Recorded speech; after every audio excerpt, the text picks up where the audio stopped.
Hola, buenos días, bienvenidos. Hoy 2 de junio del 2020 vamos a trabajar con dos materias. En primer lugar vamos a ver el tema de fortalezas de un gobierno democrático de la materia de formación cívica y ética, y después vamos a ver el tema de matemáticas, razones y proporciones.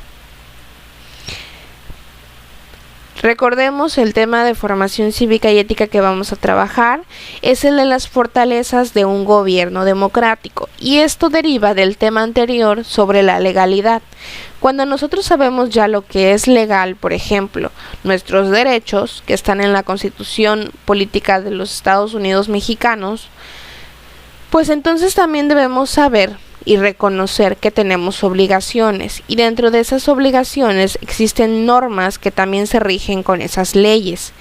Si nosotros no cumplimos esas normas, entonces merecemos o nos hacemos acreedores a una sanción. ¿Qué quiere decir esto? Bueno, que de alguna u otra manera debemos justificar o pagar la sanción que hemos cometido, es decir, la infracción que hicimos hacia nuestras leyes. ¿Por qué? Porque si todos queremos ser tratados por igual, entonces todos debemos ser conscientes de que cualquier decisión que tomamos va a afectar, tal vez no a mí directamente, pero a los demás sí. Y no veamos nada más a los demás como personas, sino también, por ejemplo, en nuestro país.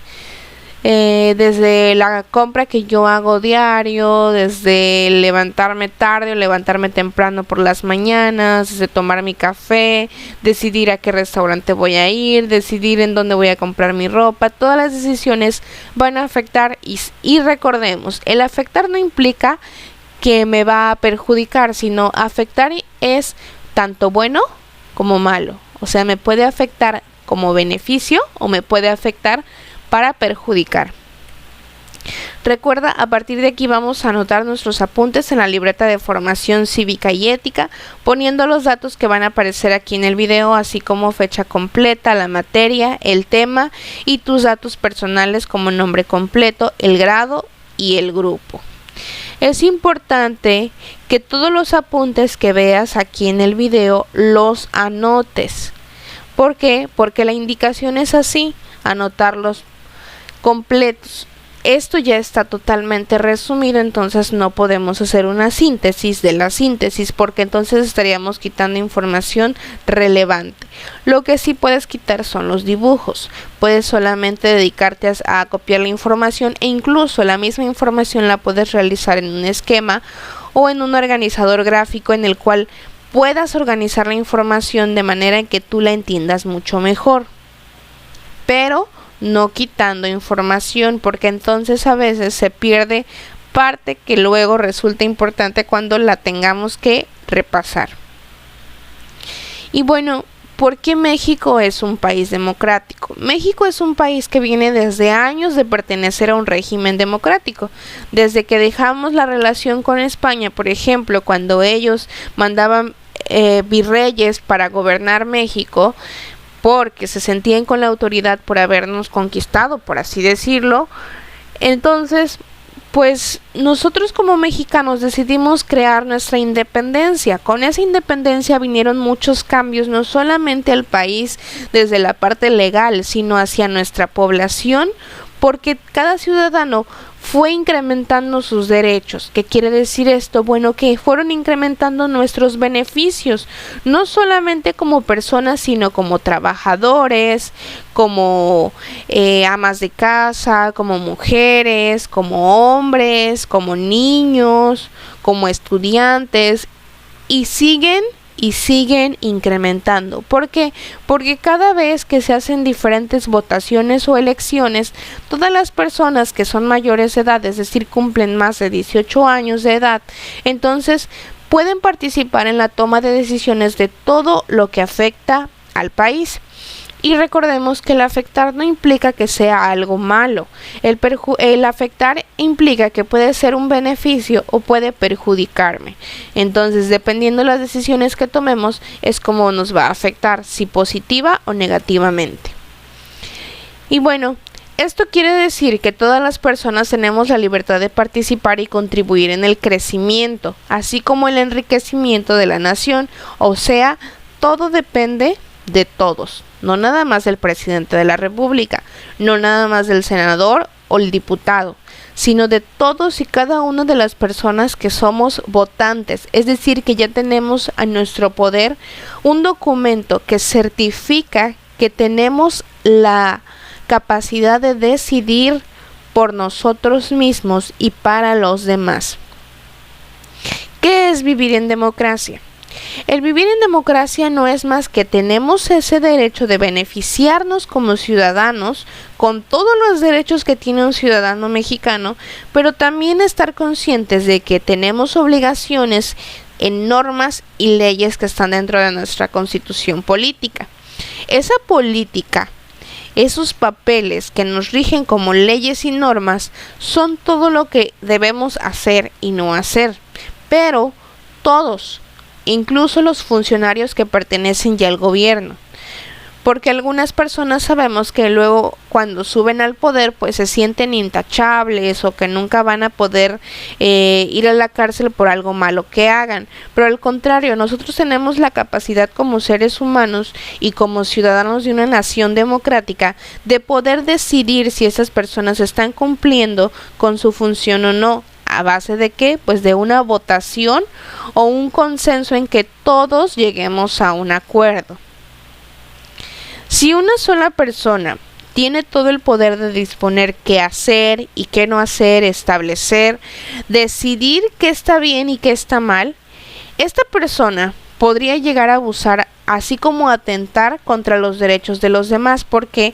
Porque cuando una persona tiene la capacidad o le dejamos esa libertad de poder decidir por todos, entonces estamos hablando de una monarquía. Y esta monarquía la podemos ver fácilmente con los reyes, virreyes y todas las personas que por herencia familiar deciden estar al mando de todo su país. Estas personas, por ejemplo, no se basan en el voto o en la opinión de las personas que conforman su sociedad, sino que establecen por sí mismos y por beneficio tal vez pareciera propio, las decisiones o elecciones que se toman para regular tanto la economía como el trabajo, como las funciones domésticas. Así es, parecería que estas personas no podrían intervenir en casa, pero sí lo hacen. Desde cuántos hijos puedes tener, cuántos coches, a cuánto puedes disponer de economía, de acuerdo a tu trabajo, cuántas horas debes trabajar, etcétera. Y parecería que no pudieran crear leyes absurdas o que no tendrían nada que ver con la política de algún país, pero sí los hay. Hay lugares en los que los reyes deciden ejecutar normas o reglas ante la sociedad que son realmente innecesarias, pero lo hacen por decisión propia. ¿Por qué? Porque estamos hablando de una monarquía en la que una sola persona tiene el poder. Entonces, estas elecciones a veces se vuelven irracionales, es decir, no corresponden a la razón, al pensar sobre todos y conforme al beneficio de todos. Y bueno, es por ello que México no es un país monárquico, es un país democrático que estableció independizarse para beneficio de cada una de las personas. Si no nos hubiéramos independizado, quién sabe cómo viviríamos ahora, pero es importante que encontremos la relación entre lo que es la democracia y la monarquía. La democracia es totalmente diferente a la monarquía. Es por ello que en México nuestras leyes establecen que existen 3 poderes que van a garantizar que el gobierno se distribuya en varias personas, no solamente en una, y las decisiones siempre deben estar sujetas a lo que demanda el pueblo, o sea, la gente mexicana. Esos 3 poderes los podemos encontrar en el artículo 49 de nuestra Constitución y son el poder legislativo, el poder ejecutivo y el poder judicial. El poder legislativo es el encargado de elaborar pues las leyes que se rigen en el país. Recordemos que nuestro país es México, ¿sí? Y esto bueno, está dirigido a la elaboración, pero no nada más a la elaboración, sino a la elección de qué leyes sí se pueden tomar en cuenta para que voten o votemos por ellas. Y no es que cada una de las personas tome en cuenta su voto por cada ley que se ponga, sino que en las elecciones que hacemos en las casillas electorales, nosotros elegimos a los senadores, a los diputados y a los presidentes o gobernadores. Entonces, elegimos que esas personas que nos van a liderar sean las que tomen las decisiones por nosotros. Alguna que otra decisión sí es por voto para todo México.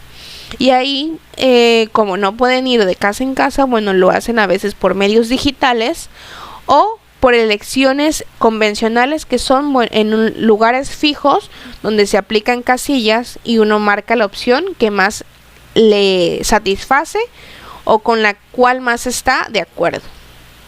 Las funciones del Poder Legislativo pues son presentar y aprobar las leyes, también ratificar nombramientos, iniciar un juicio político, defender el interés público, es decir, de todas las personas, porque tienen que estar conscientes de que todas las decisiones que van a tomar van a afectar a cada uno de nosotros como población de México, y vigilar a los otros poderes, al judicial, ¿sí? Y está compuesto por dos cámaras, la Cámara de Diputados y la Cámara de Senadores. Por ejemplo, en las elecciones pasadas del 2018, este fue el resultado que se obtuvo de diputados y senadores elegidos en toda la República Mexicana. Si nos damos cuenta, 191 personas pertenecieron al partido político Morena. ¿Por qué existen los partidos políticos? Bueno, las personas deciden afianzarse o establecer un grupo político porque tienen intereses en común y tienen opiniones parecidas. Entonces, se unen en un solo partido político para hacer la unión. Cuando una persona, por ejemplo yo, tenga un interés parecido al de ese partido político, entonces voy a votar por ese candidato, sea diputado, sea senador o sea presidente de la República o algún gobernador de algún estado. ¿Por qué? Porque de esta manera yo sé que esta persona va a cuidar mi interés público. Entonces, por ejemplo, en los diputados, la mayoría se centró en el partido de Morena. En la Cámara de Senadores fue lo mismo, pero si nos damos cuenta, la Cámara de Diputados tiene 500 personas, de las cuales 191 fueron de Morena, 61 del Partido del Trabajo, 56 del PES, y en totales eran 308, obteniendo la mayoría absoluta Morena. Y en la Cámara de Senadores son solamente 128 lugares disponibles, de los cuales también la mayoría absoluta la obtuvo Morena, pero aquí hubo una diferencia con el partido político y el PES. En totales nada más se cubrieron 69 lugares. Y después los demás por Frente de México y Todos por México, que son los diferentes partidos políticos que ya conocemos, como el PAN, el PRI, el PRD. Ahora, el Poder Ejecutivo. El Poder Ejecutivo es el que se encarga de ejecutar, como lo dice su nombre, las leyes, es decir, llevarlas a cabo. En pocas palabras, se encarga de que se hagan, de que se vuelvan una realidad. ¿Y esto quién lo va a hacer? Bueno, pues el presidente de la República. Él se va a encargar de tomar las decisiones que tanto senadores como diputados ya establecieron en las leyes que elaboraron y presentaron, aprobaron, porque no todas las leyes que se elaboran se aprueban. Esto depende de la decisión en general de los diputados y senadores. Si la mayoría la aprueba, entonces se lleva a cabo. Si no, se declina y se queda en archivo. Es decir, se queda guardado. Ahora, el presidente de la República no solamente debe establecer relación con los mexicanos, sino establecer relación con los diferentes países del mundo. ¿Para qué? Para buscar el beneficio de toda la República Mexicana, de todo México, y no solamente monetariamente, sino en relaciones comerciales, en elecciones y en que nuestro país sea considerado pues un buen país. No solamente como actos buenos, sino como un país que está incrementando la economía del mundo. Así como nosotros debemos incrementar la economía y los beneficios y enriquecer a nuestro país, nuestro presidente debe vigilar que las decisiones que se estén tomando al llevarlas a cabo estén beneficiando no solamente a nuestro país, sino al enriquecimiento del mundo. Y bueno, a lo largo de los diferentes años, cada uno de los presidentes de la República cubren un sexenio. ¿Qué es esto? Bueno, están al poder 6 años. Nuestro anterior presidente de la República fue Enrique Peña Nieto, pero antes de él hubo otros presidentes de la República que no es que tomaran decisiones negativas, sino que influenciados por otras personas y por decisiones propias, pues establecieron que el llegar a tomar la presidencia de la República no era nada más para beneficio de todo México, sino para beneficio particular, es decir, para enriquecerse o enriquecer a su familia. Pero no todo es malo. Hay decisiones que se han tomado muy buenas y que han enriquecido a nuestro país. Estos presidentes de la República a veces son culpados o son señalados porque pues pareciera que ellos tomaran las decisiones propias, pero no lo hacen. Cada persona debe estar consciente de que al votar por nuestro presidente, por senador, diputado o gobernante, estamos tomando la decisión de que esa persona nos represente. Y bueno, el Poder Judicial. Este se encarga de vigilar que se cumplan las leyes y normas que nos rigen a todos los mexicanos. Es decir, que una vez que ya se tomaron en cuenta las decisiones, las leyes se aprobaron y ya se pusieron en marcha, entonces el Poder Judicial debe vigilar que se estén cumpliendo las leyes y normas de todos los mexicanos. Si una persona comete un delito, entonces va ante el Poder Judicial de la Federación. Incluso los funcionarios del gobierno, si tampoco las cumplen. El Poder Judicial Federal está dividido por orden de mayor a menor. La parte que tiene mayor poder es la Suprema Corte de Justicia. Después están los tribunales colegiados, los tribunales unitarios, los juzgados, que son los que encontramos en todo el país, los consejos de judicatura y el tribunal electoral. ¿Cuáles son las partes que conforman este Poder Judicial? Bueno, todas están regidas por un único documento, que es la Constitución Política de los Estados Unidos Mexicanos. Esto demanda qué leyes y qué normas deben cumplir y cómo las deben cumplir. Por eso es que la Constitución Política de los Estados Unidos Mexicanos siempre está cambiando, no por completo, pero sí en artículos. Bueno, lo conforman la Suprema Corte de Justicia, Tribunal Electoral, Tribunal Colegiado, Unitarios y los juzgados. Pero dentro de las entidades federativas están los tribunales que establecen las constituciones respectivas, los tribunales superiores de justicia, los consejos de judicatura y los juzgados o tribunales. ¿Sí?